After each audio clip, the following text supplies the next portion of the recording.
Okay, so we're gonna do number 2 of this series, You're Not Alone.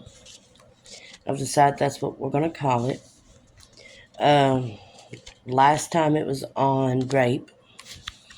It took me a few days to get past that and to get my emotions back in order because when I tell that story, it takes an emotional toll out of me to where I need to recuperate. Today is gonna be on being bullied or abused. And I put them together because a lot of the verses coincide together on being bullied or being abused. Because a form of bullying when it comes to adults is abuse. Whether it be physical, emotional, mental, it is abuse. And that's just the adult bullying the child. I myself have been bullied. I've went through this stuff. When I was younger, elementary school is when it started, I had this bad habit of peeing on myself, as most kids do.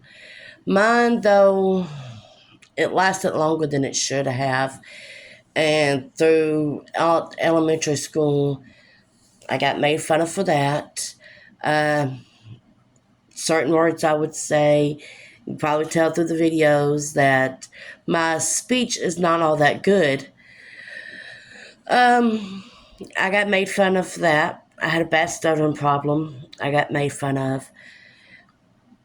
Throughout the years, it seemed like it progressed worse.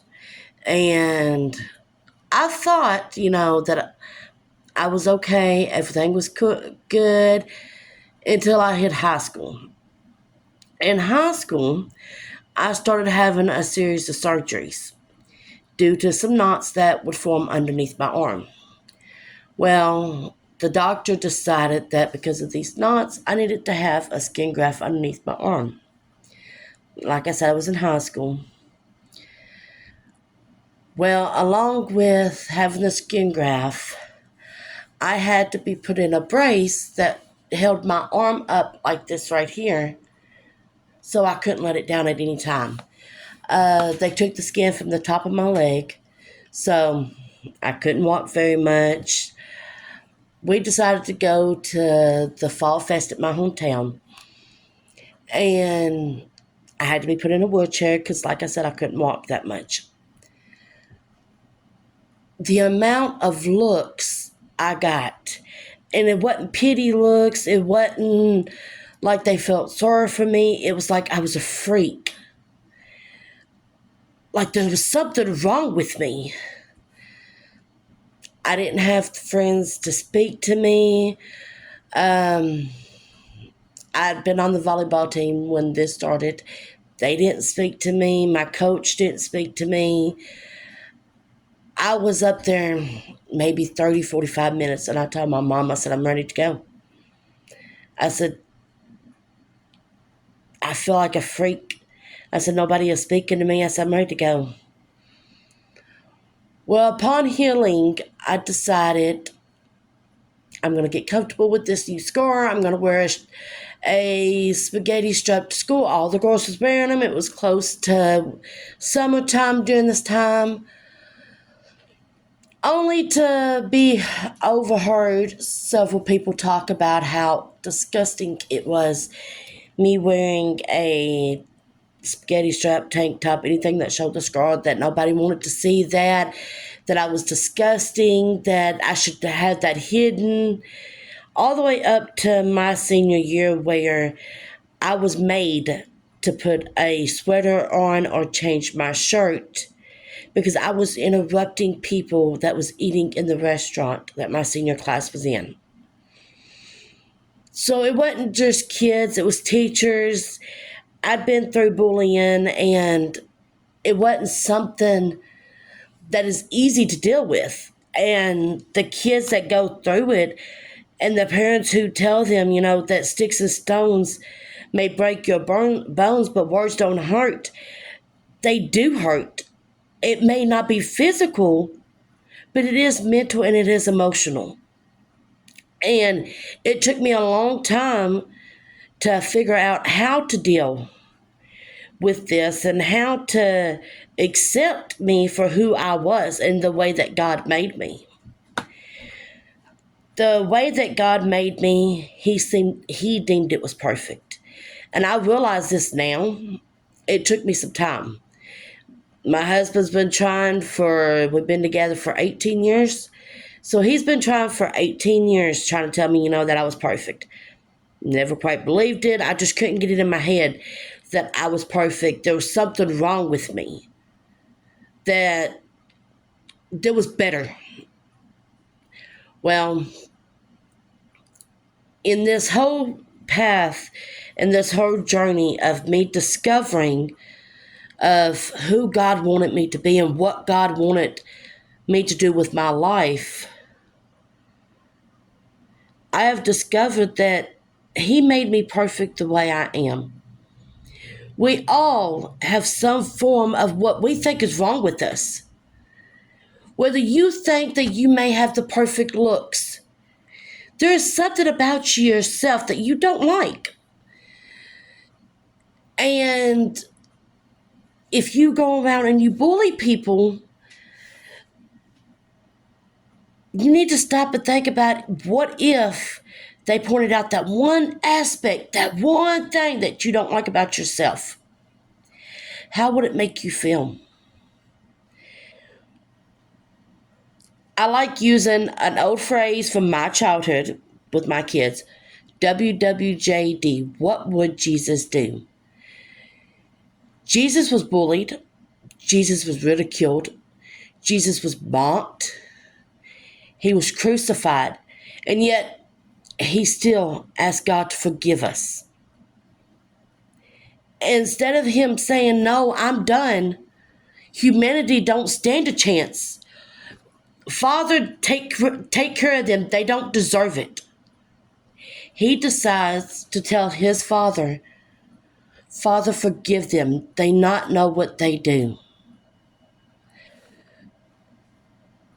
If Jesus can accept this and Jesus can forgive people that mocked him, ridiculed him, bullied him, crucified him, spit at him, if he can forgive them and want God to forgive them, we should do the same. I know it's not easy and it seems like, okay, well, I can forgive them, but what if they keep doing it? That's where you let your love shine. You let God's love that He has for us shine through you. That light is so blinding and so peaceful that it don't matter who it is. They're going to eventually see this and they're going to look at you and say, I want what you have. How do I get what you have? And that will be your chance to tell someone about Jesus and Him dying on the cross for us and His love for us. So today we're going to read 6 Bible verses. Some of them is in the King James Version and some of them is in the NIV version. I will tell you ahead of time of which version I got from which. And the reason why I done that is because some of the King James Version, for people that do not know the word or they've never read the Bible, in some of these verses, it may be harder for you to understand some of the words. So I chose the NIV version on those so you can understand it. First one is Deuteronomy chapter 31, verse 6 out of the King James. Be strong and of good courage. Fear not, nor be afraid of them. For the Lord thy God, He it is that doeth go with thee. He will not fail thee, nor forsake thee. Number 2 is Proverbs chapter 22, verse 10 of the NIV. Drive out the mocker, and out goes strife. Quarrels and insults are ended. 3 is Isaiah chapter 41, verse 13 of the King James Version. For I, the Lord thy God, will hold thy right hand, saying unto thee, Fear not, I will help thee. Number 4, Matthew chapter 5, verse 43 and 44. This is the King James Version. Ye have heard that it hath been said, Thou shalt love thy neighbor and hate thy enemy. But I say unto you, love your enemies, bless them that curse you, do good to them that hate you, and pray for them which despitefully use you and persecute you. Number 5 is Romans chapter 5, verses 19 and 20. We'll use in the NIV. Do not revenge, my friends, but leave room for God's wrath, for it is written, It is mine to avenge. I will repay, says the Lord. On the contrary, if your enemy is hungry, feed him. If he is thirsty, give him something to drink. In doing this, you will heap burning coals on his head. Number 6 is 2 Timothy chapter 1, verse 7, King James Version. For God hath not given us the spirit of fear, but of power and of love and of a sound mind. And the last one is Hebrews chapter 6, chapter 13, verse 6. We're using the King James Version on that one as well. So that we may boldly say, The Lord is my helper, and I will not fear what man shall do unto me. These verses are telling you that God's always going to be there. He's not going to turn his back on you. He's not going to leave you. That's what it means by he will not fail thee nor forsake thee. He will not let you down. He's always going to be there. He's never going to turn his back. For I, the Lord thy God, will hold your right hand. He's got us in his grasp. He's got us. He's got our hands leading us. He's telling us not to fear these people. He will help us. The Lord is a loving God, but he is a just God. If you do as he says, you love your neighbor, you treat them kindly, and yet they still keep on depending on the sins, God will take care of it. You are one of his. He's not going to let no one harm you. And I know what you're thinking. Well, it is harming me. It is. But remember, he's got you.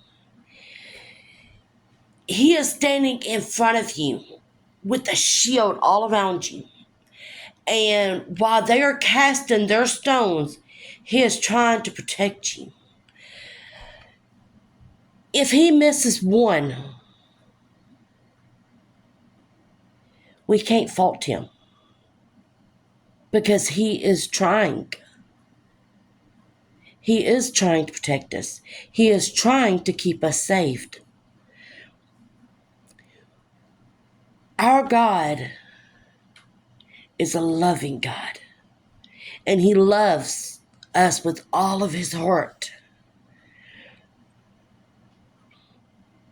We are at the end of times. We will be right below the angels. God loves us that much that he gave his only son to die for us. And I know the last one I've said the same thing, but that's very important. John 3:16 and John 3:17. For God so loved the world, he gave his only begotten Son, that whoever believeth in him should not perish, but have everlasting life. God sent not Ugh, sorry. I get it all mixed up sometimes. But what I'm saying is, he sent his only son for us. I know it hurts to be bullied, and I know the things that people call you and the things that people do to you, even physical abuse. I get that. But at the end of the day, instead of taking revenge out on that person, we should do as God says, love thy neighbor. Don't take revenge on them, because they may come to you one day and they may ask you to feed them. They may ask you to give them something to drink. They may ask you to shelter them. And during that point in time, you have got to make a choice. Are you going to turn your back on this person and go against what God says?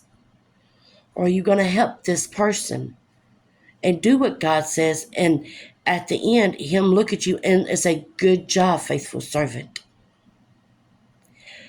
I don't know about you, but I want to be told by God, good job, faithful servant. This is part 2 of the series, You're Not Alone. I'm putting these out there so that teenagers and young people and even older people, they can understand that they're not alone. There are a bunch of people who goes through this. I may be in my 30s and may not be able to connect a lot with the young people or a lot of things that people have been through, but I can connect to a point to help, because I have been through things in life, and that's what I'm here for. I'm here. God has put me in this position to help people, to remind them that they're not alone. God's got you. He loves you. I've got you. I love you. If you need someone to talk to, don't hesitate. Contact me. Hit that message button. Send me a comment on the video. Hey, can you contact me? I will reach out to you. If you need someone to pray for you, reach out. I'm there for you. It takes a community to get through this world and to get through life. You are not alone, and you are loved. Have a good day and God bless.